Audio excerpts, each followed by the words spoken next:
Сәлеметсіздер ме? Бүгінгі дайындайтын асымыз картоп қармасы.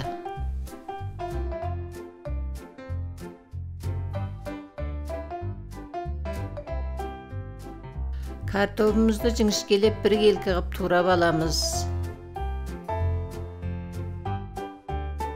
Үстіне бір қасық тұз, бір қасық ақбұрыш, бір қасық күнжіт майын құямыз.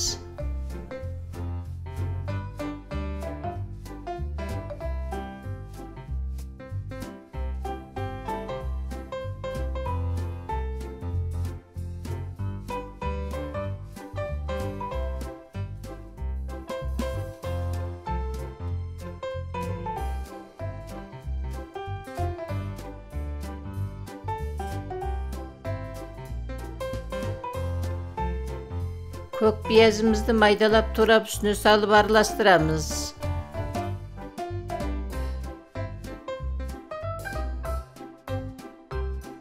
Үстіне 3 жұмыртқа чағып, бір қасық крахмал салып араластырамыз.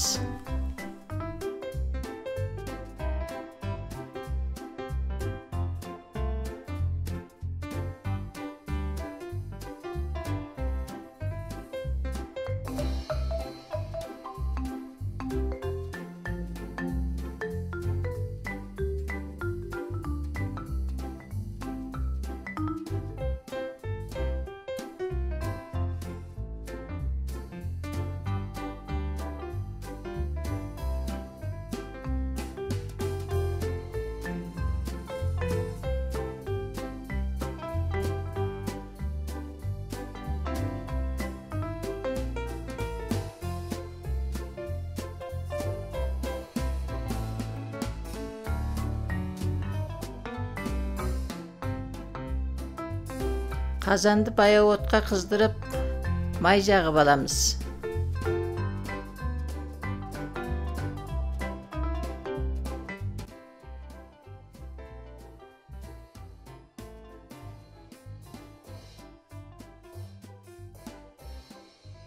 Дайындап алған картопымызды қазанға салып, тегістеп, екі жағын қызартып, бір жағын 4 минуттан, екі жағын 8 минутта қарып пісіріп аламыз.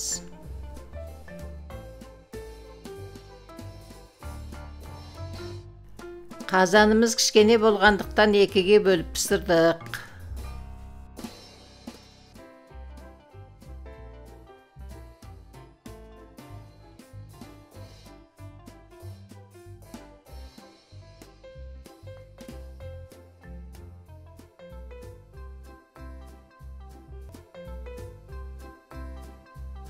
Мінекей тамағымыз дайын болды. Каналымызға жазылып, лайк басып, қоңырау белгісін басып, құнды пікірлеріңізді жазып бөлісіп отырыңыздар.